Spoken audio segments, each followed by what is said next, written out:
میرے والد صاحب کو بلڈ کینسر تھا، تب میں 1 سال کی تھی اور بلڈ کینسر کی وجہ سے ان کی وفات ہو گئی تھی۔ مجھ سے بڑے 2 بھائی تھے اور انہوں نے ہماری تعلیم کی خاطر خود بھی پڑھائی چھوڑ دی۔ میری امی نے 2.5 لاکھ روپے کا قرضہ اٹھا کے بھائی کو دبئی بھیجا اور تقریباً 3-4 ماہ میرے بھائی نے ٹھیک طرح سے کام کیا اور پھر مشین میں آ کر ان کے پاؤں کٹ گئے، ان کا کوئی کام وغیرہ نہیں چل رہا۔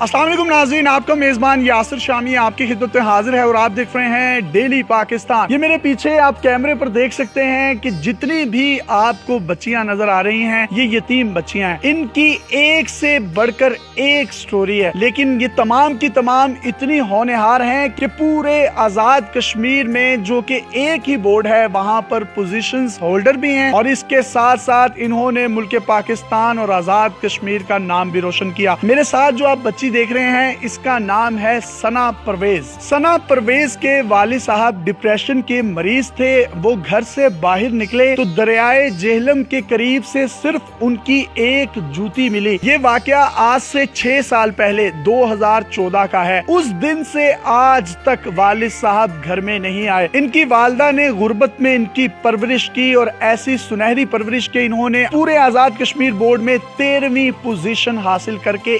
1078 نمبر لیے آؤٹ آف 1100۔ یہ جو آپ دوسری بچی دیکھ رہے ہیں اس کا نام ہے عذرا مظفر۔ اس کے سر پر بھی باپ کا سایہ نہیں ہے۔ یہ جب 2 سال کی تھی 2005 میں زلزلہ آیا، ان کے والد صاحب پر بڑا پہاڑ کا ایک پتھر گرا، جو سڑک پر سفر کر رہے تھے وہ اس کے نیچے آ کر شہید ہو گئے۔ ان کی 5 بہنیں اور 5 بھائی ہیں۔ عذرا ریڈ فاؤنڈیشن میں پڑھتے ہوئے پورے آزاد کشمیر بورڈ میں 10ویں پوزیشن حاصل کی اور ریڈ فاؤنڈیشن جو کہ پاکستان کے ایجوکیشن سیکٹر میں سب سے بڑا تعلیمی ادارہ ہے، یتیم بچیوں اور بچوں کے لیے اس ادارے کا بھی نام روشن کیا۔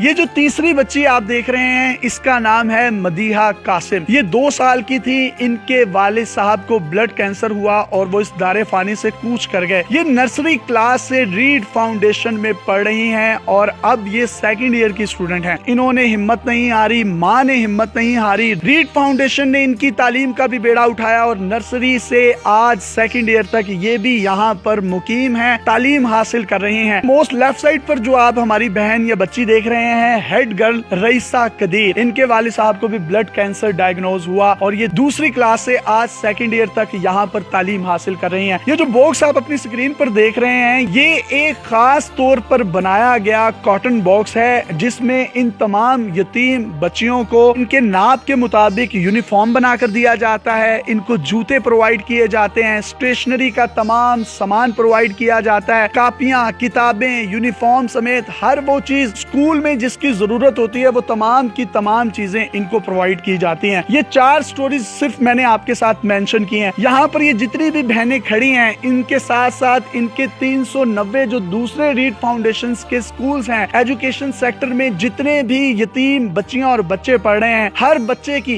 بچی کی اپنے آپ کے اندر ایک خوبصورت سٹوری ہے۔ ان کو نہ صرف تعلیم دی جاتی ہے بلکہ وہ لوگ جو انتہائی غربت کی لکیر سے نیچے زندگی گزار رہے ہیں ان کو گھروں میں راشن بھی فراہم کیا جاتا ہے، کچھ بچیوں کو ہنر بھی سکھایا جاتا ہے اور اس کے ساتھ ساتھ کچھ منتھلی پیسے بھی دیے جاتے ہیں۔ تعلیمی معیار بھی نہایت شاندار ہے۔ بلا تمہید ان سے بات کرتے ہیں اور ان سے پوچھتے ہیں کہ انہوں نے ریڈ فاؤنڈیشن کو ایز اے ادارہ کیسا پایا۔ آپ کی سٹوری کیا تھی؟ میرے والد ڈپریشن کے مریض تھے، بہت بیمار رہتے تھے۔ ایک دن صبح فجر کی نماز کے بعد ریسٹ کر کے باہر نکلے اور کسی کو پتہ نہیں چلا وہ کدھر گئے۔ ان کے جانے کے تیسرے دن بعد دریائے جہلم کے کنارے سے ان کی ایک جوتی ملی تھی اور وہاں سامنے ایک عورت رہتی تھی جس نے بتایا تھا کہ یہاں فلاں آدمی صبح کے ٹائم آیا تھا اور منہ دھوتے دھوتے دریا میں گر گیا اور اس نے ان کی شناخت کی تھی۔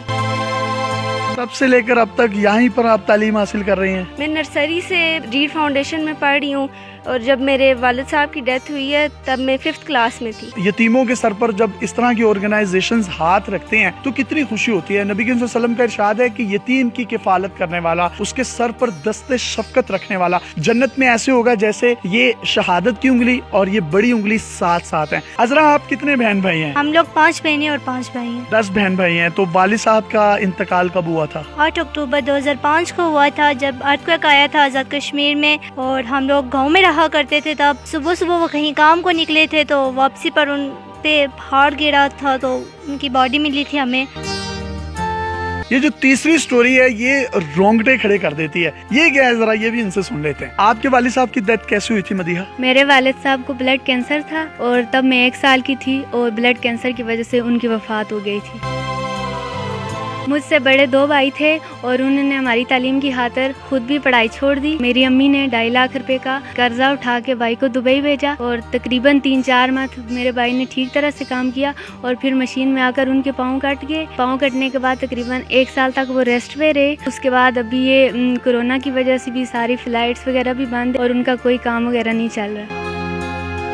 اس ریڈ فاؤنڈیشن میں آپ کتنی دیر سے ہیں؟ کب آپ نے داخلہ لیا تھا اور آج کس کلاس میں ہیں؟ نرسری سے لے کر 2nd ایئر میں پہنچ گئی ہوں. ابھی تک ساری تعلیم میں نے اسی اسکول سے اسی طریقے سے ان کی بھی سٹوری ہے. ان کے بھی والد صاحب کو بلڈ کینسر ہوا تھا. ہر بچی اپنے آپ میں اپنے دل میں ایک سٹوری لیے بیٹھی ہے. ریڈ فاؤنڈیشن کا آپ کو تعارف دیتا چلوں. 1994 میں ریڈ فاؤنڈیشن 5 لوگوں نے مل کر بنائی. اگر آج میں ریڈ فاؤنڈیشن کی بات کروں تو ان کے 390 سکول ہیں جس میں 1,12,000 اسٹوڈنٹس جو ہیں وہ مستفید ہو رہے ہیں تعلیم سے. ان کا education standard Beaconhouse DPS اور ان تمام بڑے اسکولوں جیسا ہے. یہی پاکستان کا ریئل فیس ہے, یہی پاکستان کا پوزیٹو فیس ہے. ان 1,12,000 اسٹوڈنٹس میں سے 12,000 اسٹوڈنٹس وہ ہیں جن کے سروں پر باپ کا سایہ نہیں. ریڈ فاؤنڈیشن ایجوکیشن سیکٹر میں یتیم بچیوں کی تعلیم کے لیے کام کرنے والی سب سے بڑی فاؤنڈیشن ہے. ان بچیوں اور بچوں پر سالانہ اخراجات جو ریڈ فاؤنڈیشن کر رہا ہے وہ